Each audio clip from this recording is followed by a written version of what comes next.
E aí pessoal, tudo bem? Sejam muito bem-vindos a mais um vídeo aqui no canal. No vídeo de hoje a gente vai dar sequência na nossa série aqui de Java, tá? E no vídeo de hoje a gente já vai entrar aqui em dois conceitos muito interessantes. Eu vou tentar fazer o mais rápido possível, porque eventualmente se a gente parar muito tempo nesses dois conceitos, a gente acaba tendo um vídeo aí de meia hora e não é o que eu pretendo, tá bom? Então, o vídeo de hoje a gente vai falar sobre tipos de dados e variáveis aqui em Java, tá? O que são tipos de dado, o que são variáveis, né? Então, bom, primeiro de tudo, eu tenho uma colinha aqui, né, que eu falo justamente que variáveis são como containers ou caixas, né, que guardam dados em um programa. Toda vez que a gente for usar alguma informação, sei lá, se a gente quiser armazenar o nome do usuário, a idade dele, né, justamente se ele tem dinheiro no banco, né, alguma coisa desse tipo, a gente utiliza esse conceito que é justamente variáveis para armazenar esse conteúdo, tá? E toda variável ela tem um nome, um tipo e um valor, tá? A gente vai entender um pouquinho melhor o que são os tipos, tá? Mas no começo a gente vai entender que a variável ela tem um nome, um tipo de dado, né? Um nome e um valor associado a ela, tá? E também tem um outro conceito aqui que é o escopo de uma variável determina onde no código você consegue acessar aquela variável. Mas isso aqui vai ficar um pouco mais claro quando a gente estiver falando um pouco mais sobre métodos e funções, enfim, afim. Isso aí vai ser um pouquinho mais para frente, tá? Por hora, vamos só entender o conceito básico aqui de variável, né? Eu tenho aqui alguns exemplos que são string, string nome, entidade, double saldo, boolean crédito e alguns valores associados aí, tá bom? Vou copiar isso aqui para cá. Então vamos identificar aqui justamente as variáveis, tá bom? Eu tenho aqui a estrutura vai ser a seguinte, tá, gente? Vai ser o tipo de dado da variável, o nome da variável. Esse sinal de igualdade a gente vai ler como recebe ou atribui, porque esse sinal em específico aqui é chamado como operador de atribuição, tá? A gente vai entender um pouquinho melhor sobre operadores mais para frente. Mas aí, nesse caso, a gente vai ter uma variável de nome, né? Do tipo de dado, string, e o valor dela vai ser justamente uma palavra aqui. Dando sequência, a gente tem uma variável de nome idade, do tipo int, e de valor aí 26. A gente tem outra aqui, que é justamente uma variável de nome saldo, do tipo double, e de valor menos 25, né? Caramba, André. Não precisava ser tão pobre, mas tudo bem. A gente tem mais uma aqui, né? Por exemplo, que é uma variável de nome crédito, de tipo de dado é boolean e de valor falso, tá? Então, aqui em Java, toda vez que a gente vai utilizar uma variável, a gente precisa declarar o tipo de dado associado a essa variável. Por quê? Porque Java é uma linguagem Java, Java é uma linguagem fortemente tipada. Significa que ela exige que você passe o tipo de dados que você está utilizando na sua variável, tá? Se eu não passar, né? Por exemplo, se eu por acaso omitir o string, nome, double, em tese, eu só estou omitindo o tipo de dados, tá? Mas aqui o Java ele já reclama. Se você verificar aqui, ó, ele fala que ele não consegue resolver o símbolo porque ele está tentando justamente entender isso aqui, né? Só que não existe nenhuma instrução no Java com o nome de nome, né? O nome e idade aí, então ele não sabe o que fazer. Ele vai saber no momento que a gente passa o tipo de dado. E aí, quando eu passo o tipo de dado, ele já espera aqui um nome para uma variável. Então, se eu passar também o tipo de dado, mas eu não especificar o nome da variável, ele já fala aqui que identificador é esperado, que não conseguiu resolver aí, tá bom? Então, esse é o conceito aqui de variáveis. Vamos logar essas variáveis no console para a gente ver elas em ação? Então, eu vou utilizar o Salt aqui, né, para aquele atalho que a gente viu sendo utilizado nos últimos vídeos. E eu vou usar aqui o nome da variável, que nesse caso aqui é nome, tá? Eu vou duplicar aqui as linhas com Ctrl D e vou fazer a mesma coisa para idade, para saldo e crédito. Pronto. Agora, se eu rodar esse programa, no momento que eu rodar aqui, vocês podem ver que ele já me retorna aqui os valores que estão contidos dentro da variável. Beleza? Então, esse é o conceito de variável. E o que são, né, os tipos de dados? Aqui a gente já usou alguns, né? Dá para identificar mais ou menos o que são. É só de bater o olho, né?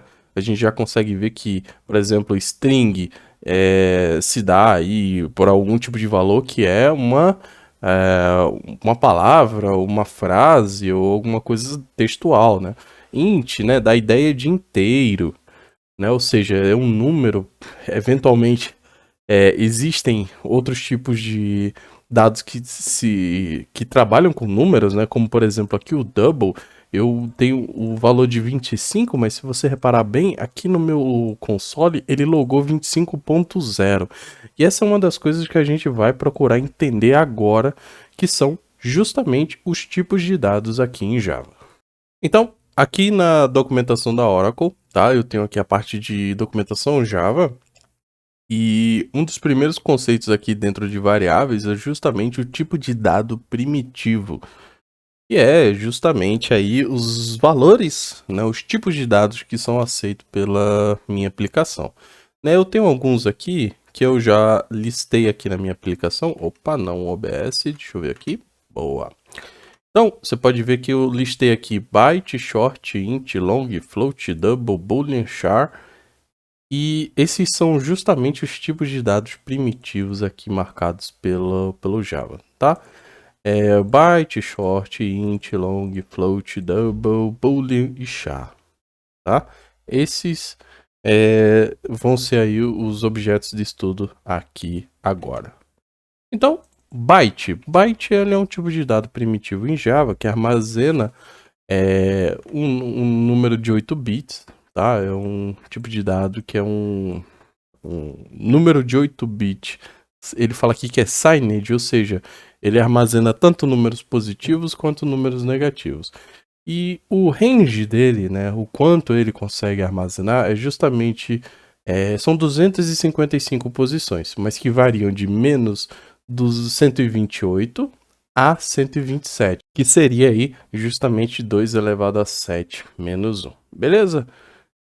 Aqui também, dando continuidade, eu tenho justamente o short, que já é um número um pouco maior, né? Que é um número de 16 bits, signed também, ou seja, é um número que armazena tanto os números positivos quanto números negativos, né? Que tem um valor mínimo de menos 32.768 até um valor máximo de 32.767, que eu anotei aqui também, tá?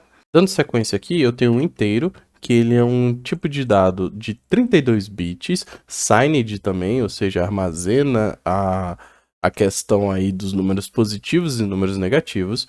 E o número de 32 bits aqui, o inteiro, ele armazena de menos 2 bilhões 147 milhões 483.684 até 2 bilhões 147 milhões 483.647 aí o valor máximo de um inteiro. Ou, né, utilizando a notação científica aqui, eu tenho menos 2 elevado a 31 e no máximo o valor de 2 elevado a 31 menos 1, tá? Porque a gente conta com zero também. Dando sequência aqui, eu vou ter um outro tipo de dado chamado aqui de long, que aqui já é um pouco maior, né? Um pouco não, bem maior do que o integer, o inteiro, né? Aqui que é justamente o tipo de dado longo, que ele vai ter um valor de 64 bits. Então longo aqui, que também vai ser um tipo de dado aí signage, que armazena os números positivos e números negativos, mas a diferença é o tamanho, né, de dados que eu posso armazenar. Enquanto o inteiro eu consigo armazenar menos 2 elevado a 31, a 2 elevado a 31 menos 1, aqui no long eu posso armazenar menos 2 elevado a 63 e no máximo um valor de 2 elevado a 63 menos 1, tá bom? Então, ele é bem maior aí que o inteiro, tranquilo? Então, dando sequência aqui, eu tenho dois valores que vão ser necessários para a gente armazenar informações com ponto flutuante, ou matematicamente falando, números fracionados, tá? Então, eu vou ter justamente o float, que ele armazena um número com ponto flutuante, tá? Mas com precisão simples. E o double, ele armazena um número com ponto flutuante também, porém com uma precisão dupla. Eu tenho aqui justamente, cadê? Deixa eu achar aqui. Ah, achei. Eu tenho aqui justamente a expressão matemática do que essa precisão dupla significa, tá? Então, é justamente esse cálculo matemático aqui, que eu não vou saber explicar a vocês aí do zero e como ela é feita, mas eu vou deixar a referência aí para quem tiver a curiosidade, tá bom? Enquanto aqui no float eu tenho um 24, que vai ser o número que vai ser elevado aqui, no double eu tenho justamente o exponente de 53, ou seja, bem maior do que o float. Então, a gente tem esses dois números aí que tratam justamente o uso aí de números fracionados ou números com ponto flutuante. Então, para fechar aqui, a gente tem mais dois tipos de dados aqui que são utilizados, que é o boolean, ou seja, que ele vai armazenar um booleano. Para quem não conhece, isso faz parte da lógica matemática, né? Um booleano, né? Um valor binário, vamos dizer assim, que ele armazena somente positivo ou negativo. Então aqui eu estou armazenando true, eu posso armazenar false, mas eu não posso armazenar nada além desses dois, utilizando aí o tipo de dado booleano. Beleza? Para finalizar aqui dos tipos de dados primitivos, tá? Eu vou ter justamente o char, que é um tipo de dado primitivo, que é um single 16-bit Unicode character. Ou seja, é um único caractere de 16 bits que é representado por um Unicode dentro da tabela. Ah, André, o que é isso? Eu tenho aqui a tabela Unicode, né, na Wikipedia, e se vocês verificarem, eu tenho justamente bastantes caracteres aí sendo representados por diferentes valores aí. Então, aqui o char em Java ele armazena justamente caracteres dentro desse formato Unicode. Isso significa que meus valores vão de... Aí eu tenho um /u 0000 ou 0 a /u ff, que são hexadecimais, né? Ou seja, 16 bits, que é equivalente a quanto? Que é equivalente a quase 66 mil posições, né? 65.535 aí, inclusivos aí, que são o valor máximo que tem, né, utilizando aí a tabela Unicode. E caracteres, eu posso representar todos os caracteres aí utilizados na nossa língua, né? Como, por exemplo, acentos, né? Letras maiúsculas, minúsculas. Eu não vou utilizar acentos porque o meu teclado tá com o padrão inglês aqui. Mas é isso. Esses são os tipos de dados primitivos. Ah, André, mas eu vi que aqui na variável a gente usou uma variável com um tipo de dado aqui string e o nome André, né, que a gente tinha salvo aqui. Eu não posso utilizar um char aqui, não? Nesse caso não, porque o char ele só vai armazenar um caractere. Se eu tentar colocar aqui, ó, ele já me retorna como erro e ele fala que eu tenho muitos caracteres em um caractere literal, beleza? Então, se eu estou utilizando caractere, eu tenho que usar somente um.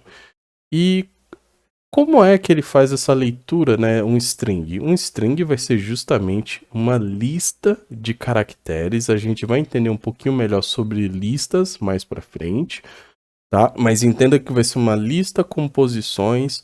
Cada caractere vai ter sua posição e aí a string é justamente a leitura dessa lista com os caracteres em suas devidas posições. E aí a gente vai ter justamente essa palavra, né, sendo formada aqui. Nesse caso, eu tenho justamente um valor nome aqui, deixa eu botar aqui string test, e aí, novamente segue a questão aí das variáveis que a gente aprendeu, né, o nome de uma variável, um tipo de dado e um valor para essa variável, beleza? Vamos logar tudo isso aqui para a gente finalizar o vídeo de hoje? Então, vou utilizar aqui salt, né? E aí eu vou fazer o byte 1, 2, 3, 4, 5, 6, 7. Eu acho que isso aqui já tá bom. Então, short, o que mais? Inteiro, longo, float 1, double 1,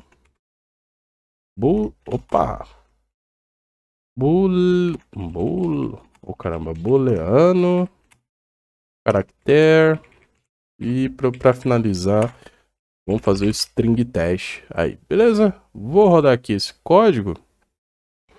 E a gente tem justamente todos os valores sendo logados aqui de maneira correta, cada um com seu tipo de dado diferente e sua variável associada. Beleza? Então é isso, pessoal. O vídeo de hoje foi esse. Foi para a gente entrar justamente nesse conceito de variáveis e tipos de dados. Eu espero que vocês tenham gostado. Se gostou, deixa seu like, se inscreve no canal e a gente se vê no próximo vídeo.